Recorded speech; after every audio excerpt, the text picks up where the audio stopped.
Hey everybody, welcome back to another video. Hope you guys are having a great day as always. Today's finally the day I get to kind of unveil the big project I've been working on for the past 6 to 8 months. That's been taking my attention away from the channel a little bit. That's why I've kind of been a little less consistent with the videos and I disappeared there for a little bit. I do apologize, I promise. Was not intentional. I got super busy working on this project. It was a lot more work and time consuming than I thought it would be originally. So I kind of had to put the editing and posting of the videos on pause for a little bit, but I promise I still filmed the whole time. I got lots of great content that's coming. Really exciting days on the water you guys are gonna love. So just stay tuned. I promise I'm catching up on all of them this week and they should be coming out short. So you may be wondering, what's this big project you've been working on? I started my own soft plastic lure brand. And since it's all a one-man show, it took a lot of time. So I had to build the website, I had to get everything set up, I had to, design lure concepts and do a ton of testing all by myself. But I'm pretty lucky. I do have a couple of my friends that are great fishermen, and a lot of them love using artificials, so they help me out a ton with testing and giving me feedback and that type of stuff. But yeah, I spent a lot of time improving the lures and testing different things to see which one would be better. So that's pretty cool. But we do have 3 finished lures that have been getting a good amount of orders and a lot of great customer satisfaction. So I'm really happy about it. So before I tell you guys what makes Omen really unique, and of course my lures unique, I'd like to thank a couple people that really made a big difference along the way. Whether that's like helping me with feedback on my concepts or, giving me advice on like how different lure styles affect the actions underwater, or just kind of where to find good materials that aren't made in China and aren't like cheaply made, because that was a big thing for me. I knew that if I was ever to make lures, I'd want to make sure they were handmade, customizable, and super high quality, because I absolutely hate buying lures, getting to the water, and then finding out that, they're kind of garbage. So really quick, I'd like to thank Angling AI, BTS, Travis Crossman, Dead On Plastics, and Salt Strong. So you guys may be kind of curious about that last one there. Many of you probably know Salt Strong is, that big group that you see the ads for on YouTube, and they give tons of great fishing advice on YouTube. But other than that, they have the Salt Strong Insider Club, which I've been a part of for 2 years now. I'm not sponsored or affiliated with Salt Strong, but I am a big fan of what they're doing so far. And I've truly enjoyed my time in the Insider Club. Just a super nice community. They've taught me a lot about fishing, and they definitely taught me a lot about why they like certain lures over others in different situations. And so I basically took all that combined knowledge that I've learned from them and from my own personal experiences, and I really took that into consideration when I was creating a majority of these lures and making sure I was choosing the right material. So with that being said, let's go ahead and get right into what makes Omen and my lures different or unique. So the first thing that I think is really cool and unique about my brand as a whole is that a majority of these concepts are made by me first out of clay or by carving wood, and then they kind of become the lures that you see, in pictures hanging out of fish's mouths and that kind of stuff. So let me just show you guys real quick what I mean there. So this right here is like a wooden example.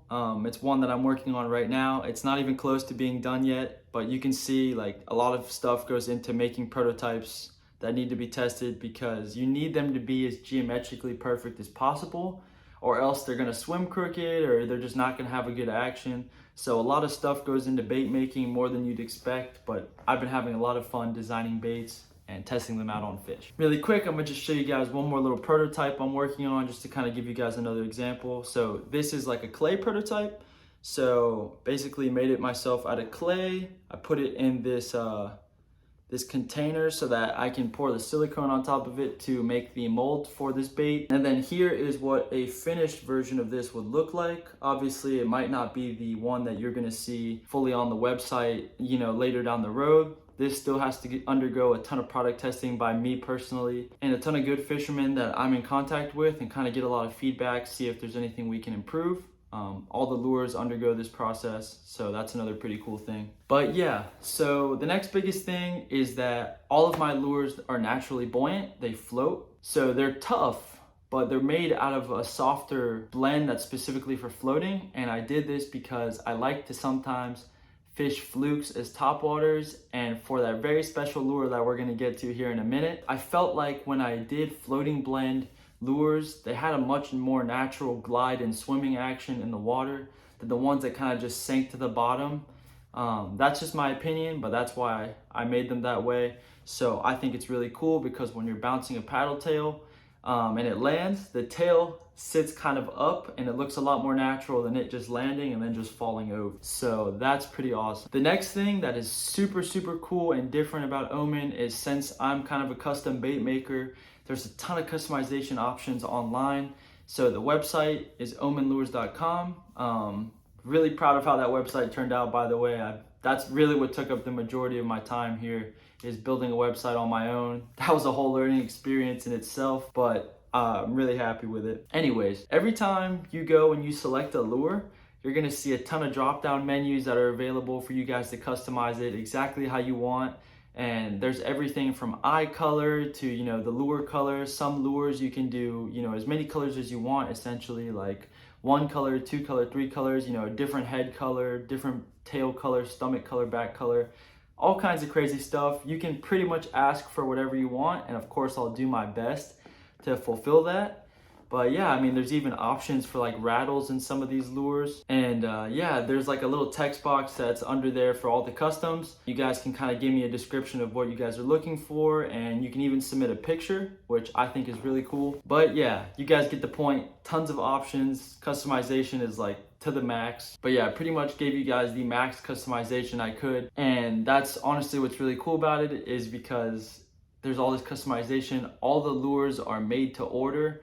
So even if it's a simple color like, the snowstorm color, basically it's like a white, but with a little bit more translucency, so it looks more natural. When you place the order, it's not sitting there made on a shelf, like collecting dust.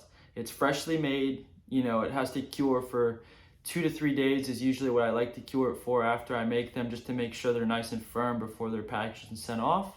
And then they're sent off to you, and you get to fish with them when you get them. So that's pretty cool, because that means you're not really gonna have a lot of like times when things are out of stock, because I'm not wasting materials and wasting time making baits that are just gonna sit there. They're all fresh, they're exactly how you want them. So that's really, really cool and efficient, especially during all these crazy times with stuff being out of stock. So that's pretty much it. I just wanted to tell you guys those things so you guys knew, what made them different from some other lures out there. So that basically covers it. These lures that are available now and are ready, they're no longer prototypes. They've gone through a ton of testing, caught a lot of fish, a lot of different species. I'd like to go over the lures that I have available now on the store, and I'd like to show you guys some really cool things about them. I'm gonna have a separate video for each one, for the hooks I like to use and like rigging and how I like to retrieve them and that type of stuff. But yeah, so for now, I'm just gonna kind of show you guys the lures, briefly talk about them and what makes them cool.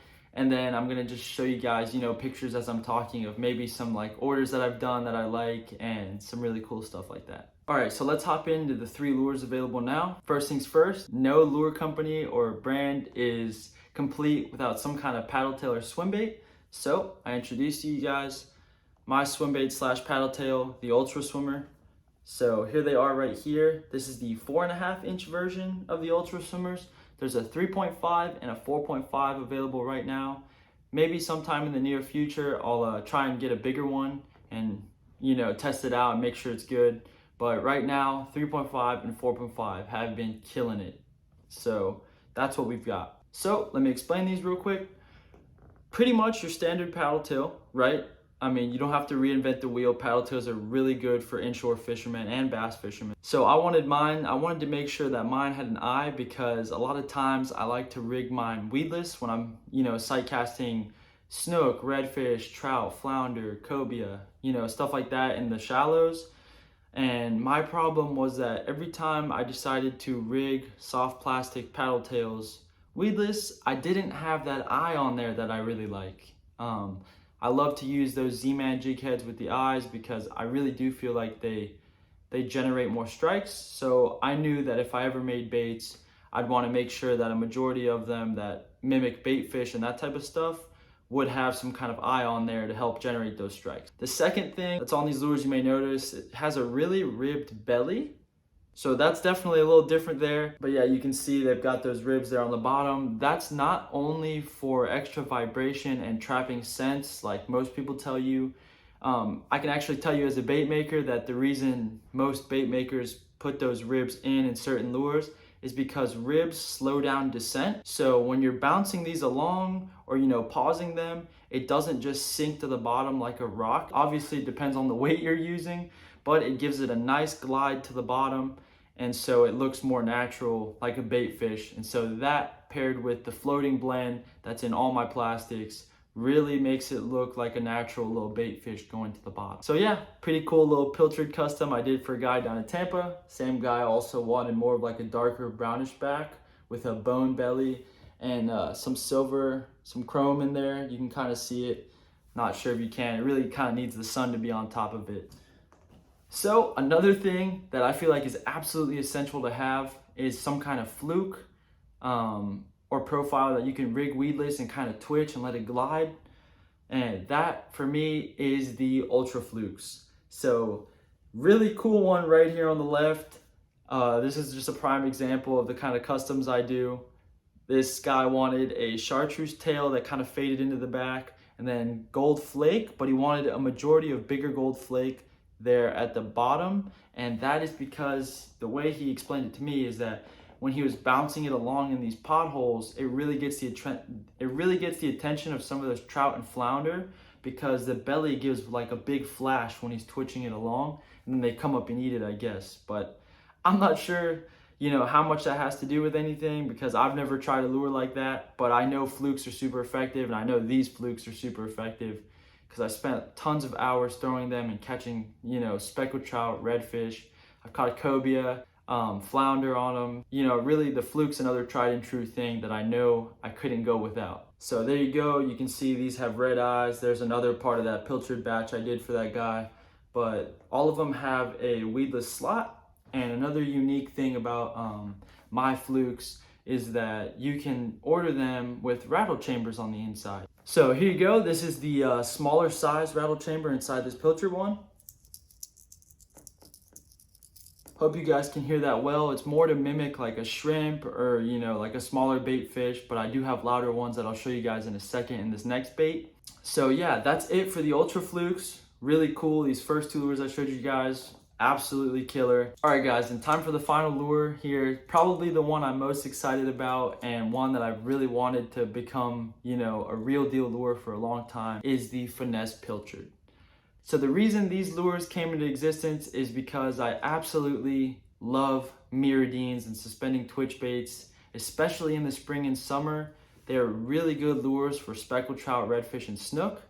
And I hated snagging grass when all the scallopers show up and the summer rains start making all of the grass die off. And you can't have a single cast without snagging any grass. Most of you know that the minute you snag grass in a cast, you have a really, really low % chance of catching a fish once there's grass on your lure. So that was super frustrating, and I wanted to set out and figure out if I could make some kind of soft plastic, weedless version of a suspending twitch bait. And you guys are like, wait a minute, suspending twitch baits usually have rattles in them though, and they don't just sink to the bottom. Well, that's the thing. If you guys remember from the beginning of the video, I told you about the floating blend that I use. It really helps these baits stay buoyant. And if you listen up, these have the option of having rattle chambers inside of them too. This one you just heard was the louder rattle chamber. And I have a smaller Finesse pilchard available also. This is the 3.75 inch one, and this one's a 4.5. But the 3.75 inch Finesse pilchard is really killing it right now in the spring, and I use those smaller rattles that I showed you guys in the Ultra Flukes. For those, that's what I recommend. But obviously, since I do customizations, there's a whole option where you guys can say no rattles, and that's been super effective for me too when it comes to speckled trout and snook. And the last thing I want to tell you guys is that I highly recommend you guys use the Owner beast hooks. When you guys are rigging this weedless, you can rig it on a jig head, but it kind of defeats the whole purpose. Still works, I've caught fish on it. But if you guys want to rig them weedless and use them what they're designed for, you're going to want to use those Owner twist lock hooks. They're called the Owner beast hooks, and they just have an extra wide gap so you have better hook penetration on those fish. Definitely pick some of those up if you guys want. But yeah, I'm super excited about this. I hope you guys are excited about, the launch of this and, me making lures. It's going to bring a whole nother side to the channel for you guys. Maybe make some lures, go try and catch fish on them, make weird colors. I don't know, all kinds of ideas. I'm very, very happy. Thank you guys. I'm very happy with how they've all turned out. I'm having a lot of fun making more and more baits for you guys, testing new things. So yeah, I hope you guys are as excited about it all as I am. But if you guys want to place any orders, the website once again is omenlures.com. I'll put it down in the description and up on screen for you guys. But I thank you guys for all your support, and I'll see you in the next one.